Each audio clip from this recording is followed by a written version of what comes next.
This is Brent Allen Winters, commonlawyer.com, www.commonlawyer.com, coming at you from the remote hinterlands of the Wabash River Valley, where the hogs, the frogs, and the dogs keep up a racket all night long. Protect us by thy might, great. Question 165. Can any families be thus distinguished from the rest in this republic? Well, that question follows on 164, so I will review it briefly. Question 164 talks about titles of nobility. Titles of nobility, and what it says is that in all of Europe, it was under the Roman Empire, and all these ideas got started because the Roman Church got to talking about how some people are perfect, the saints, and that isn't true, but the popes, and when they speak, they don't speak air as long as their hindquarters are parked on the Roman emperor's throne in the Lateran palace called ex cathedra. That's a common doctrine all over the world. It takes various forms, but it's all the same. Well, they had that, and so they got to talking about people having, I did talk about this, nobility, the noble families. Well, what does noble mean? It's a Latin word. It means pure. And the idea is that nobles have pure blood, and everybody else's blood is polluted. Now, is that biblical? I don't think so. I know it ain't biblical. All have sinned, the Bible says, and fallen short of the glory of God. All have sinned, including those that claim to be noble. When we watch the noble families of Europe, we read about them in the news or hear about them. What do we see? We don't see sin like us. We see that they're in worse shape than we are. They are more foul than we are.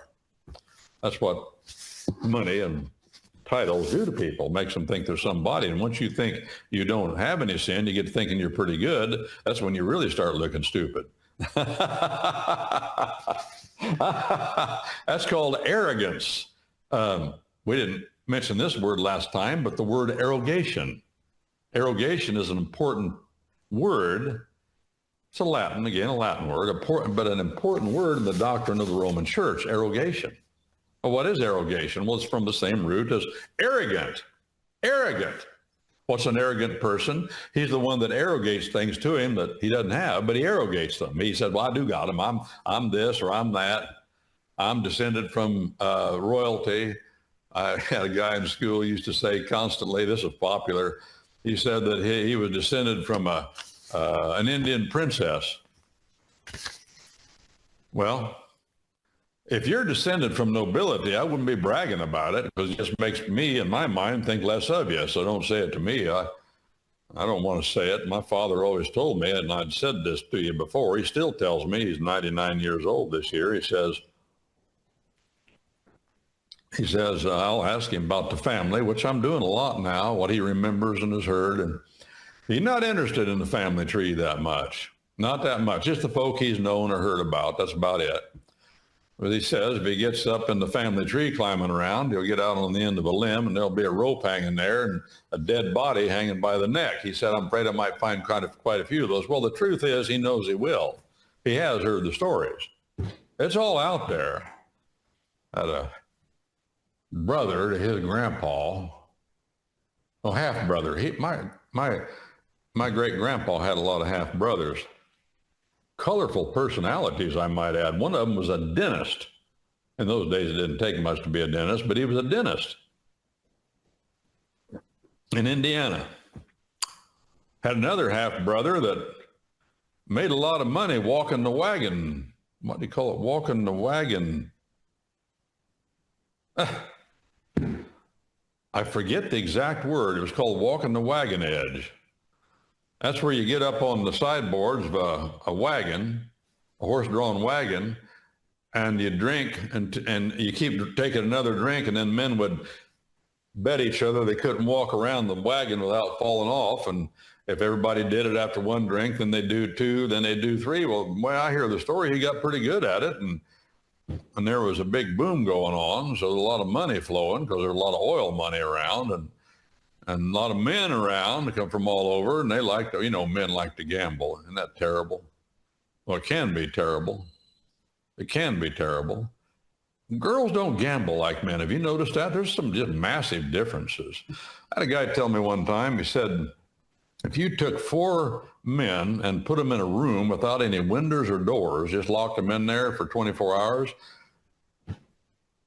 and come back in 24 or 48 hours, they'd be gambling. They'd find a way to gamble. Now, if they happen to find a deck of cards in somebody's pocket, they'd be using that. Women wouldn't be doing that. Studies have shown, as a matter of fact. Why is it men do that? Because men have this reckless spirit in them that women don't have. Yes, they do. Did you know, and I'll tell you where I read this. I read it in a book I'd read years ago called Raising Boys by a well-known and trusted shrink.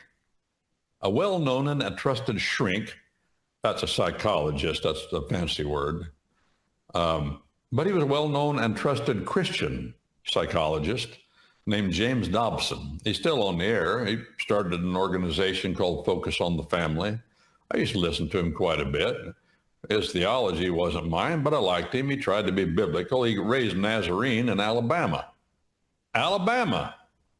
Nazarene. That's they broke off from the Methodists, you remember. So they believed that a man could reach perfection in this life. That's called the Pentecostal second work of grace. That's what the Nazarenes, it's funny, that's their official doctrine. They don't talk about it anymore. Oh, no. I know a lot of Nazarenes. They never mention it. Why? Well, after a few decades, they finally figured out that stuff doesn't work. I'm not perfect. No kidding. You're still in this body of flesh. You're abhorrent to God if it weren't for Jesus Christ. Let's just get to the bottom line here. You're forensically justified. Your position is perfect before God as a Christian man or woman. But your practice, well, that's quite something else. But you're on the right road, so be happy. Well, at any rate, he wrote a book called Raising Boys, and he starts that book talking about his dad down in Alabama climbing the water tower in their little town when he was a teenager and taking some paint and writing on the water tower, so-and-so loves so-and-so, or so-and-so plus so-and-so. We had that little town where I went to high school. It said right on the water tower, slug, get this, slug plus Vivian. Slug plus Vivian. Well, everybody knew who Slug was, and everybody knew who Vivian was. And frankly, both of them likable people. Vivian Southern, she lived just south of us down there in the boonies. The Southern family was from over there, always kind of well known with our family. A lot of people lived down in there. We just kind of felt like we were all family. The Joneses and the Blankenbakers and the Dilliers and the Southards and Staleys. Oh, so many more. Brimners, McComases, Claypools, and last but not least, the McFarlands and the McNerlins. Oh, I can't forget them. You just almost feel like you're family just because you're around them all the time. We knew all the... Well, anyway, Vivian, Slug went up there and wrote that on the water tower. We all knew it. He said, and then James Dobson said, girls don't climb water towers and risk their lives stupidly to write that kind of stuff on. Why not? Because girls aren't that stupid. That's why. It's real simple. It's not like it's a complicated psychological study you got to do to understand that kind of stuff. I had a friend sent me, Montana Dan. Montana Dan sent me a picture, Miss Francine. I ought to try it. Maybe he sent it to you too. If he didn't, I'll try to get it to you. He had three grandsons, little boys, three grandsons and a granddaughter in the picture. Two of the grandsons had, one of the grandsons, they're just little boys. You know, they had their cowboy hats on, their boots, but they're little boys, and they had one of his grandsons up on the Brandon platform. That's the thing that it sticks up like this. It's a slab of wood up like this. You drive the calf in a squeeze gate, and then these things come over the calf, and you flip it over like that, and the calf's laying on the side, and then they hit the calf with a branding iron, see? It's called a Brandon table, I think is what they call it. Well, two of the boys had one of their brothers on the Brandon table, and they were getting ready to brand him. Of course, they thought that was funny. Well, they weren't really going to do it, but and I don't I'm sure they didn't do it, but they were doing that. And the little granddaughter's standing over here, just standing over here to the side with a funny look on her face. They're laughing. The boys are laughing. I took that Mrs. Brent, and I said, look at here at this picture. Now, what's the difference between this little girl here and these boys? What's the difference? And I took it to another friend of ours, another lady who's close by here, Miss Francine knows. Well, Miss Francine, she's not here, but she knows her. Oh, they looked at it and said, yeah, there is a difference there. What is it? And they said what they thought. And I said, well, let me just put it simply the way I see it. The boys are having fun doing something stupid, and the little girl standing over there thinking, boys are stupid. That's just stupid. That's what she's thinking. Why would you do that? It's a waste of time, and it irritates me. Well, so James Dobson got to talking about how reckless boys are, and girls aren't reckless like that.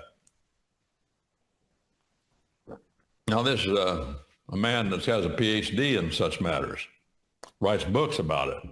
And then he said, when the Twin Towers went down in New York City, you remember that, the Twin Towers did go down. Why they went down, well, you can fight about that, and I've read all the theories and who was responsible, and I'm not talking about that. I do know they went down. And a lot of people died. Oh, yeah, a lot of people. A lot of firefighters there. Half of the firefighters that were there, pretty near half were female and half were male, men and women. 305, if I remember my numbers correctly, and you can go to the internet and check, and the amount doesn't really matter, but I believe it was over 300 firefighters died because they ran into those towers in an effort to save people. 305 died.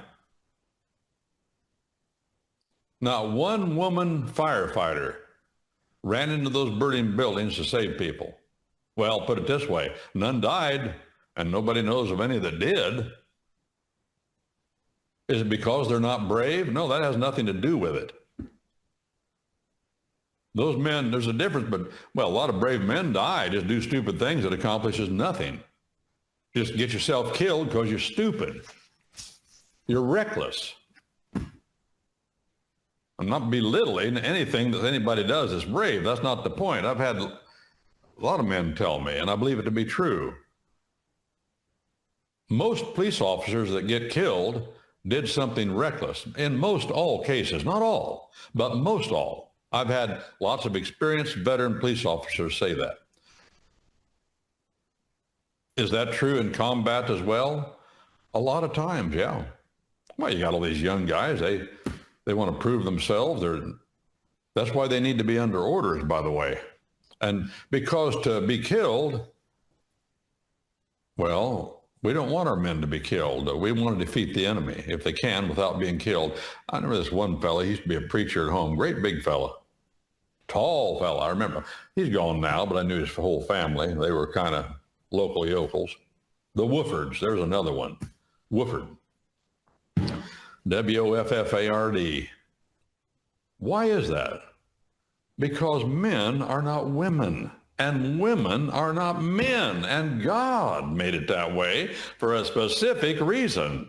And it's not because, as I'd said, one is more brave than the other. No. One is more reckless. Yes, one is more reckless. There are so many other differences that I've noticed, and many more that my puny brain has not got itself around yet or hasn't noticed. But if we don't observe these differences, God will take us down. That is fundamental, friends.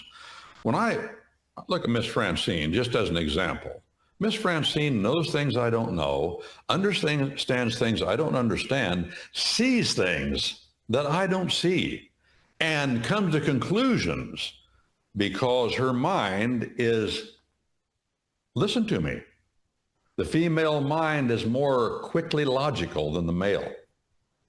No question. I have 5 daughters, a mother, Mrs. Brent.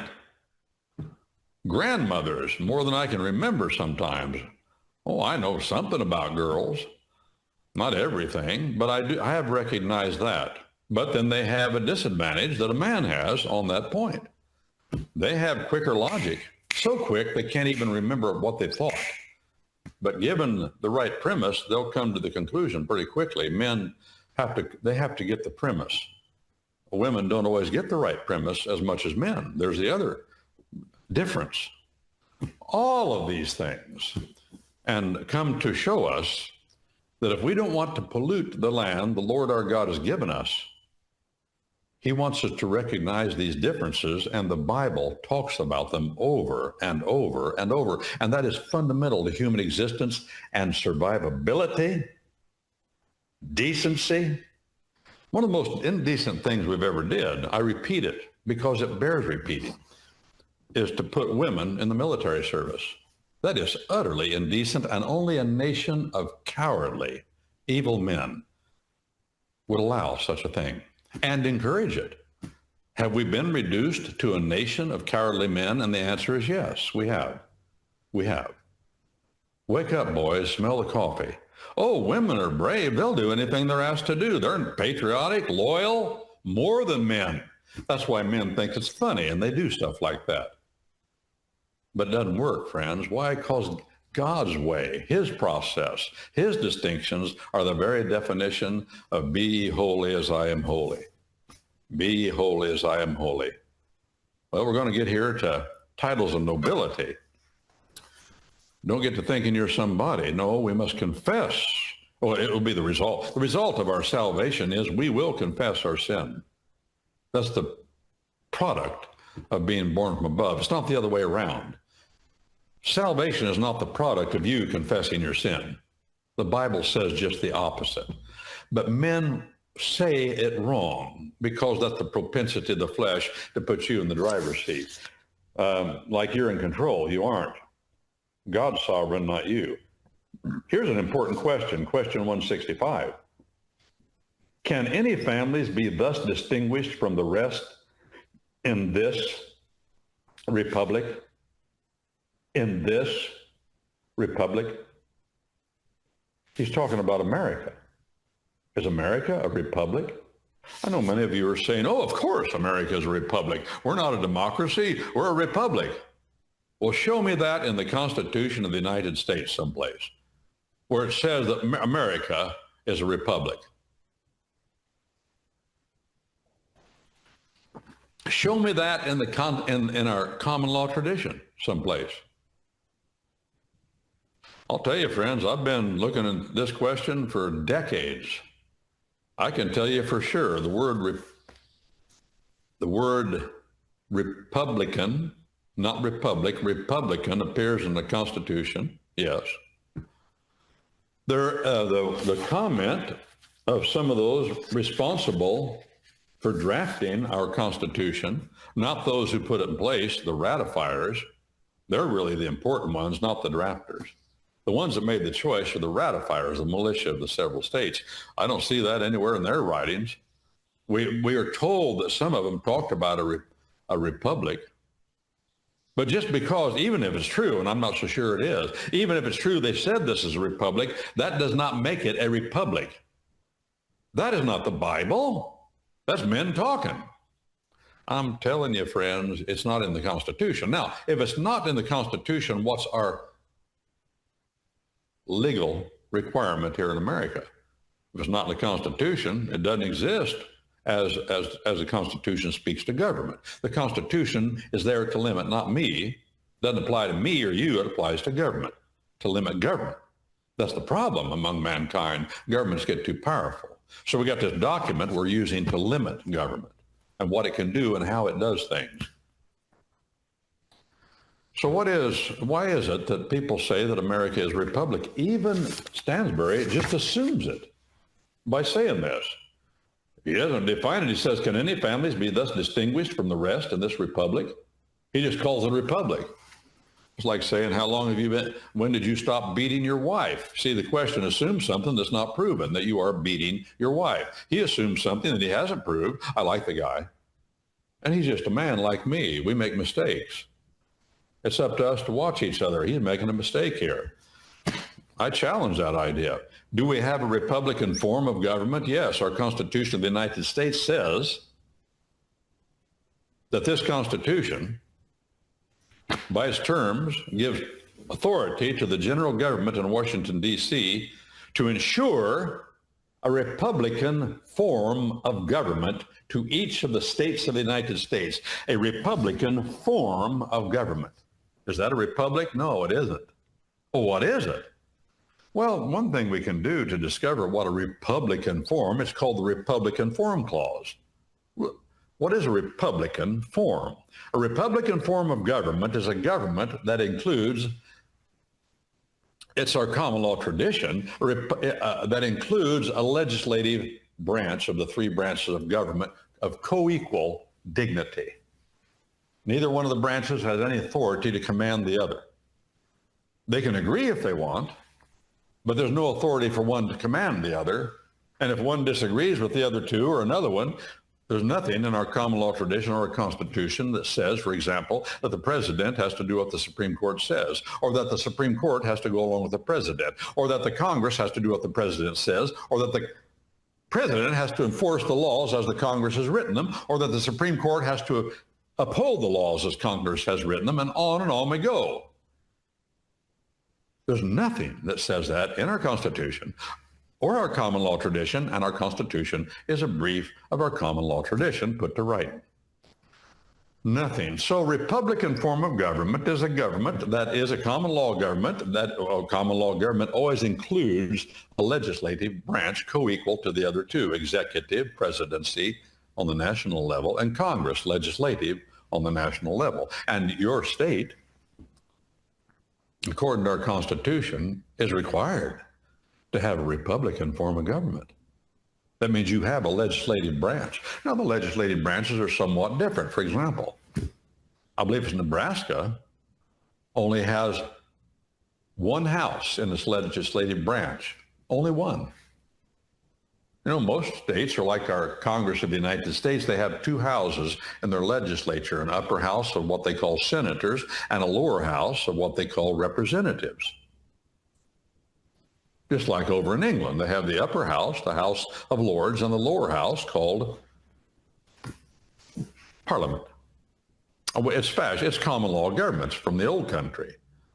But there's nothing that says a state has to have a certain kind of legislature, but they got to have a legislature.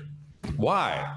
Because the Constitution of the United States says that the legislature of your state is supposed to choose the senator. It's not a statewide election.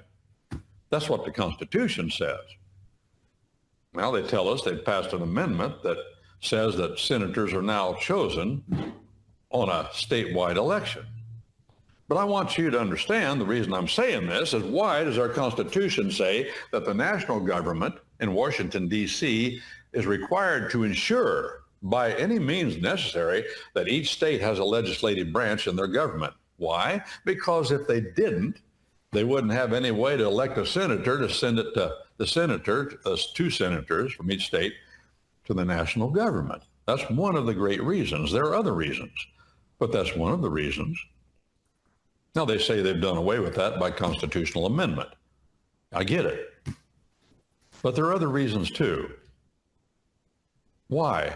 Here's what this comes down to. A Republican form of government, not a republic. Listen, not a republic. All the communist countries were republics and called themselves republics. USSR, Union of Soviet Socialist Republic. What did China call itself? The Communist Republic. What did revolutionary France call itself? The Republic. What is republicanism? Republicanism is the belief, in its pure form, is the, listen to me.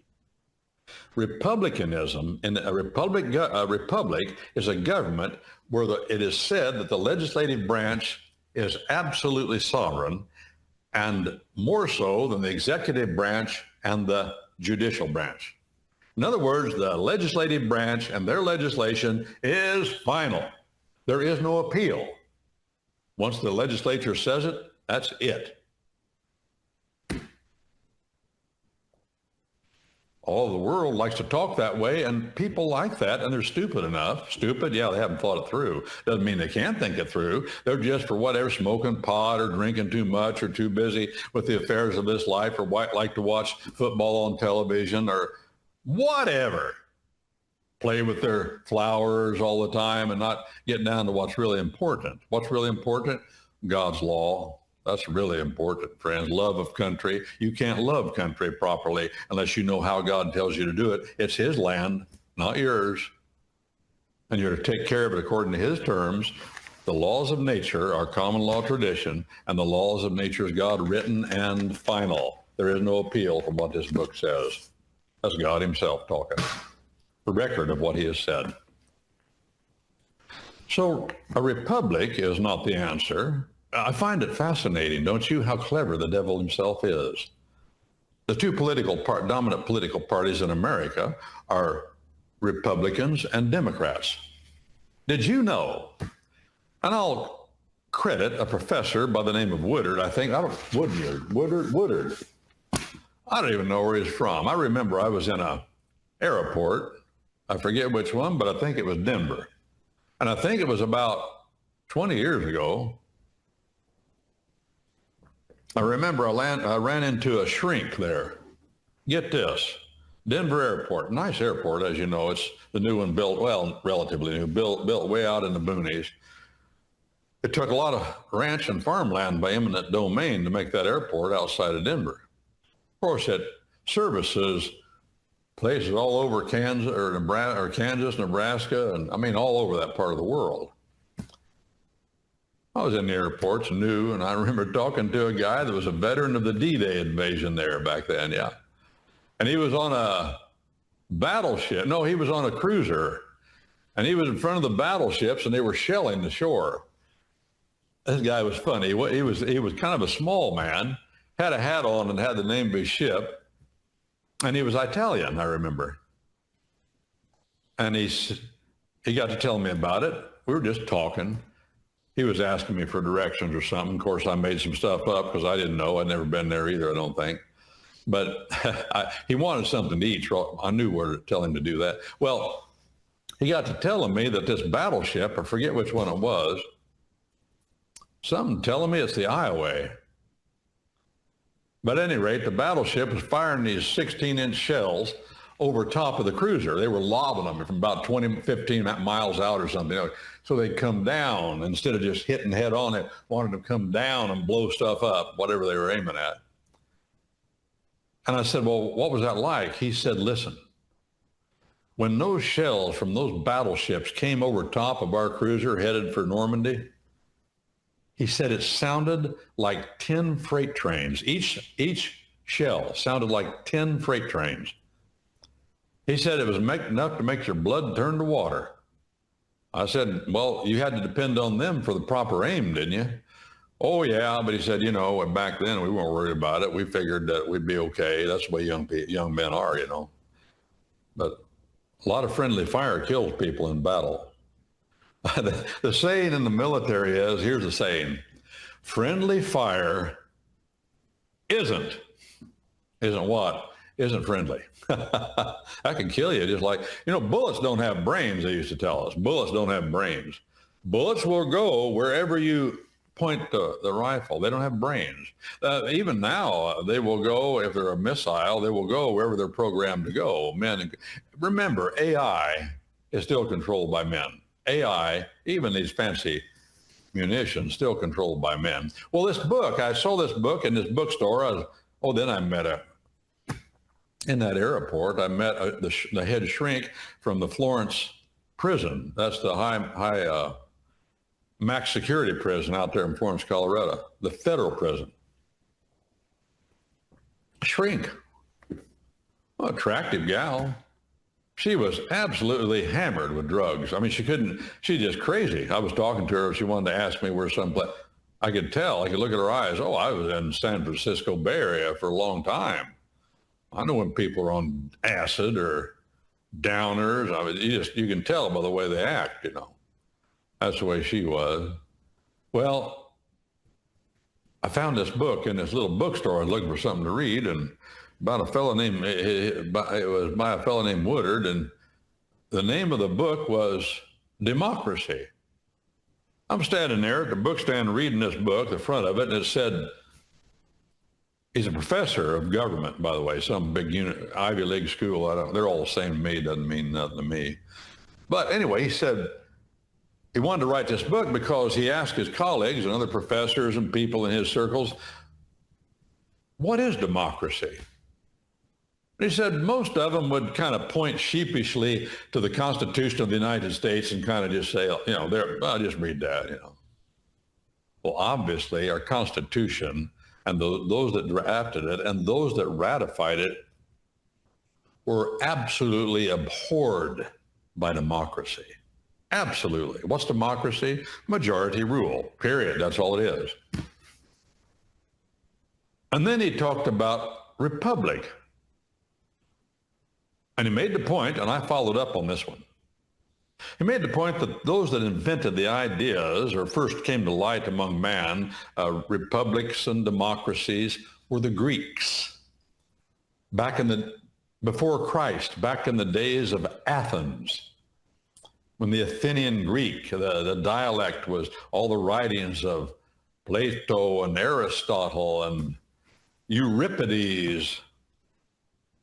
Heard a joke about the Greek tailor, and there's some fella brought his pants in to get them mended, and he said, the Greek tailor said, Euripides?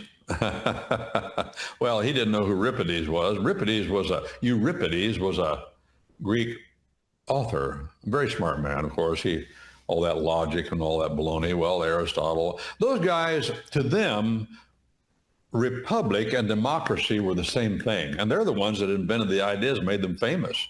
Republic, they said, well, we should try majority rule. And that's what republicanism is, and that's what democracy is. How do we use republicanism? How do we use majority rule in America? And under our Constitution, which is our common law government.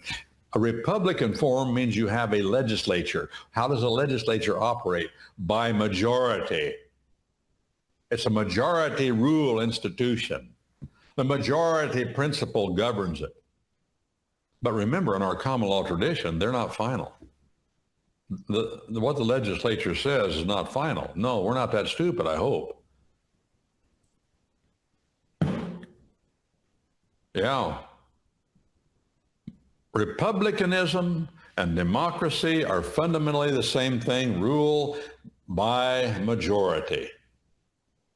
What's our common law tradition about? Have anything to do with majorities? No. Do we use the legislature in our common law tradition? Yes. But even though it's a majority governed institution, it's not final.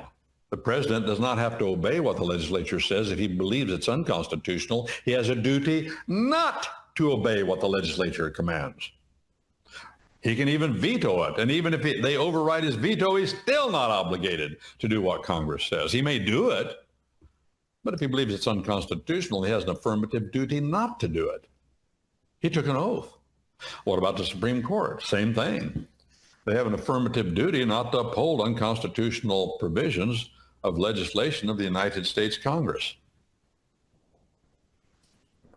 If they want to, they can. Depends upon what they think. Is our Supreme Court of the United States controlled by a majority principle? I mean, we just had a decision handed down on the Fourth Amendment. It was 9-0. Oh, sometimes it's a split decision, 4-5. Does that mean that majorities rule? Not at all. Is there anything in our Constitution that says a majority of Supreme Court justices, that's the way it ought to be applied in our courts? No. No. Then why do they do it? Well, they just do it and people follow it because they want to. They don't have to. Do you see how loose this all is? That our common law tradition is not tyrannical. Our common law tradition is not imperial, like the canon civil laws of the city and of the high churches. That's the Code of Justinian. That's imperial. Do what you say or die. Do it or we'll kill you. Do it or we'll burn you at the stake. Do it or we'll throw you in prison the rest of your life. We don't care about your little situation and how it's different. That's not our common law tradition. We are not a republic. We are not a democracy. We are a tradition of common law government. Is there a Republican element in it? Yes, and our Constitution acknowledges that. Oh, I said a lot about it. Now, our common law, you see, is not a list of laws. You learn the list of laws, that's our common law, and these laws over here, that's something else. No. Are you beginning to understand, if you've listened for any time at all, that our common law tradition defies even grasping? It's just all these things that are unwritten, yes. The decision of the Supreme Court of the United States applies to what? It applies to the case before the court. I got that much figured out. And it guides all the courts in our courts, the judicial branch. It does not command anybody. There's nothing in our common law tradition that says anything about majorities in our ruling in our courts. Sometimes we do it out of convenience. Our legislature does not command by majorities, although they operate on the majority principle. But what is final? What is actually the final word on what the law is in America? Who gets to decide down here on land? Who gets to decide what is final? From whose decision there is no appeal. We say, oh, God decides. Right. But I'm talking, that's up in the skies. Our Father who art in heaven, he's up there. Thy kingdom come and thy will be done, or thy will, thy law, be done down here on land as it is up in the sky, up in heaven. But down here on land among us men, what's our responsibility? Who finally decides? Is there some majority that votes? Is it some person? No. I can't find any. Well, what is it? I'll tell you what it is, point blank. We see this in the Bible, but we also see it in our common law tradition. Two separate sources, two separate bodies of law, all coming from the same source. The laws of nature and the laws of nature's God, our Bible. The laws of nature are common law. The laws of nature's God, the Bible. What's final down here on land in our common law tradition? I'll tell you what's final. The jury is final. The jury, the decision, the verdict of the jury is absolutely final. If, as our Seventh Amendment to our Constitution says, if, as long as all things were done according to the course of our common law. If there's a structural problem, somebody on the jury that wasn't supposed to be there because they weren't within the district pre-established by law, if the jury was impaneled and somebody snuck evidence in that wasn't offered in court,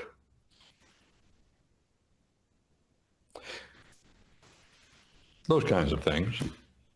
That's the course of our common law. If all things were done properly, then the decision is unassailable.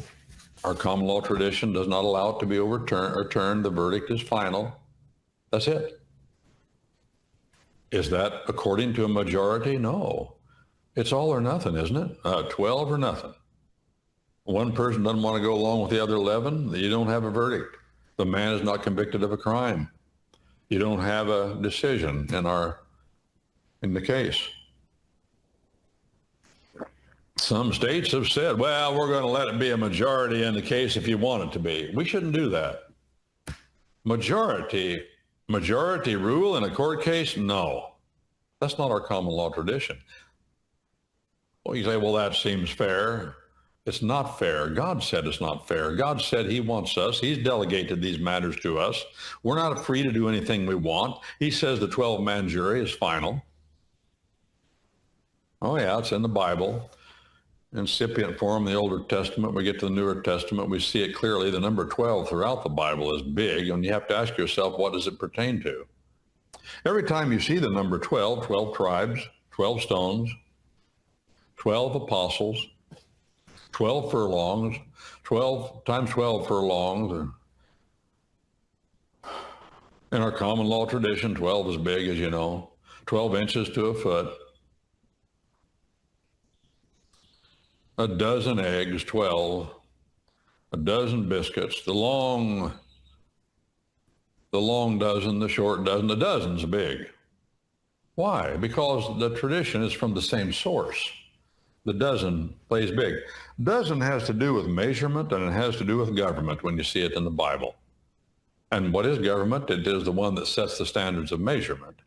Our Constitution says that. That's part of our common law tradition. The standards of weights and measures shall be the same. As the Bible says, Deuteronomy 17, I believe, the law has to be the same for everybody. Everybody's under the same law within the jurisdictional boundaries of the land the Lord your God has given you. If it isn't, you're going down. How can you have the same law within jurisdictional boundaries of your country if you don't know what the boundaries are? Isn't that what we've been suffering under clown town presidencies? What was that Arab's name that was sitting in the White House? That Arab here a while back? Obama something. And then you got Sleepy Joe, as they call him, Joe Biden. Now boundaries, they wanted to wipe out. You wipe out boundaries, you don't have a country anymore, according to the Bible, according to our common law tradition, according to our international law, which is an expression of our common law tradition. You don't have a country. You don't have boundaries. You don't have a common body of law. You don't have a sovereignty of land. The land the Lord your God has given you, identify it. That's the first rule of a trust settlement. Identify the trust property. Once you've identified it, then you know what your responsibility is. They wanted to destroy the country. That's exactly what they wanted. They don't care. More than that, they want to destroy the United States. That would be despising the gift that God has given us. We talk about patriotism. That's what we're talking about on Memorial Day.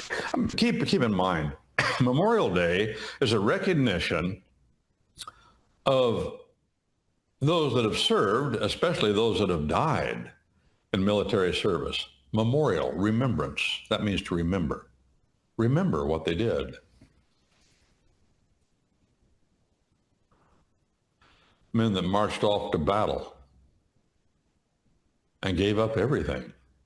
We remember that small slice of patriotism, but keep in mind, that is not the definition of patriotism that covers everything. That's not really the definition. The definition of patriotism, to be precise, is love of land. Why should men be willing to fight an enemy? Because he wants to take your land from you. That's why. The land the Lord your God has given you. This is a gift from God. He is the allodial landlord.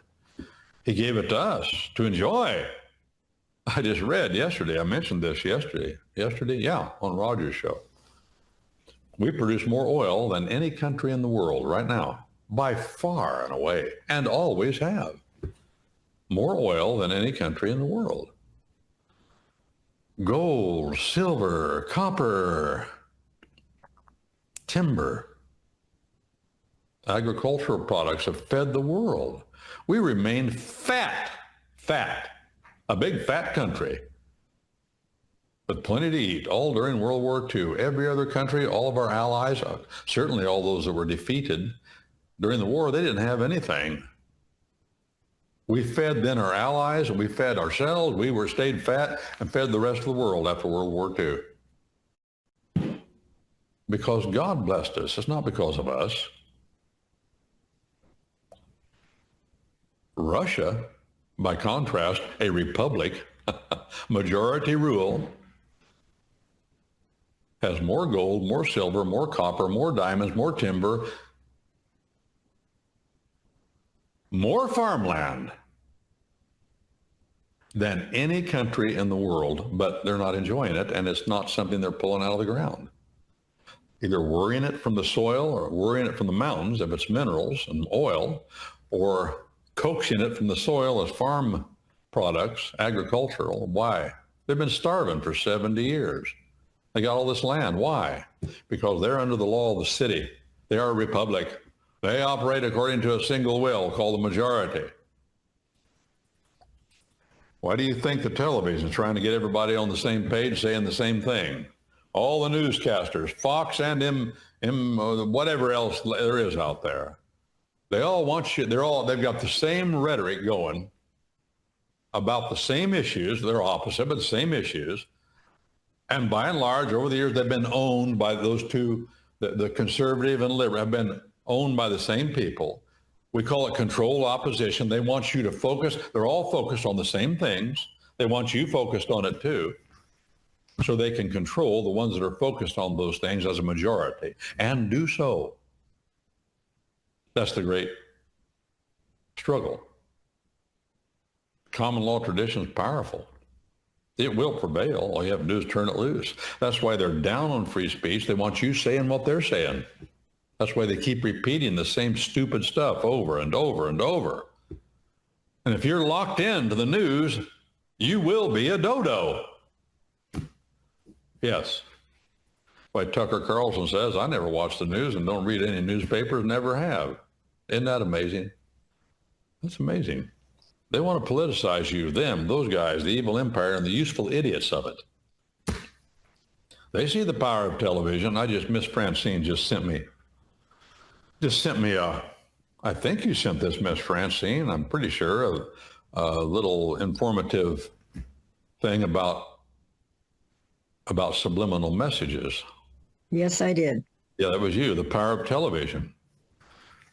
Yes. Now, Miss Francine, we didn't have time to talk this morning before I came on, but I was introduced to subliminal messages back in the 1980s, and I was in a seminar, and I haven't kept up with it. I know it's just real. And that was back in the 80s, but before that, in the 40s, and even the 50s and 60s, and this fellow that you mentioned, I don't remember his name. He was a Jewish fellow, the one that's the father. What? Bernays. Yeah, Bernays. Yes. He was alive and very influential back before World War I, if I remember this fellow right, and he's the one that helped get that war going. And he's a foreigner he's born in another country, I forget which one, Jewish fellow, but he became involved in doing that, and then he became profoundly tied into television when it came out, and wrote the book on how to control people's minds. It is true, Miss Francine, the thing she sent me with making this point. Television is nothing but mind control and always has been. And I was introduced to the idea when I was in my 20s, back in the 1980s. A fellow made a presentation about it, Miss Francine, and what it was at that time. And you could slow down the film or the movies, and you could see the subliminal message. It would just flash so quick that you didn't take clear cognizance of it, but it goes into your mind without you knowing it. Everything from obscene words to politically correct speech. It's all there. And the way to break us down and make us politically correct easier is to pollute our minds with obscene things. A television, let's get real, from a biblical point of view, television is the ultimate idolatry. Why do I say that? Because not only is it images of living things and dead that become worshipped. In other words, you give worth to them enough to spend time watching it, but they're animated, they're moving. That's the very definition of idolatry. Now, what if you're looking at me, or you're watching somebody speak? Here's the question, and Miss Francine, let's get right down to it. When you see me on this screen, are you looking at me? Hold that thought. When you watch a football game on television, are you watching the football game? Hold that thought. When you go to a football game and you watch the football game sitting in the stands, are you watching the football game? Well, why do I ask the question? Because no matter what you do, yes, no matter what you do, what you're seeing, it doesn't occur in your eyes, it occurs in your brain. And you're seeing things through a medium. When you watch a football game from the football stands, there's still a medium there. What is it? It's your eyes. It's the mechanism of your eyes taking in the images of light, and you see it. The images, or what you're seeing, is in your mind. It's in your brain. And when you look at the television and you're watching the football game, you're not directly watching the football game. No, you're seeing it through two mediums. The television camera, the light coming through, transformed to an image on a screen, and then through the medium of your eyes. mediums of sight can fool you. Even your own eyes can fool you, right? You've heard that. The hand is quicker than the eye and all. Oh, yeah. Magic, it fools the eye. Your eyes are good. Oh, yeah, God gave them to you. And that is why you think we're so smart now. Back in the Middle Ages, Christian men were thinking about this. They didn't have television. They didn't have a lot of the photographs and images we have now, but they recognized this, that the medium of the eye is a medium. You're not seeing directly. You have a mechanism that allows you to get the image into your brain where you see it. They understood that. And they recognized, as the Bible says, no man has seen God at any time. That's what it says. Now, either that's true or it's false. I think I can read the Bible and see that's true. Except it says it has some men have seen the authorized image. The authorized, to use the Greek word of the New Testament that the New Testament uses to describe Jesus Christ. Watch this. It says he is the only authorized eidolon of God. Be careful. Be careful. He, not some picture or statue of him, not some crucifix, but him in the flesh, standing in front of men. That's the only authorized eidolon that God authorizes.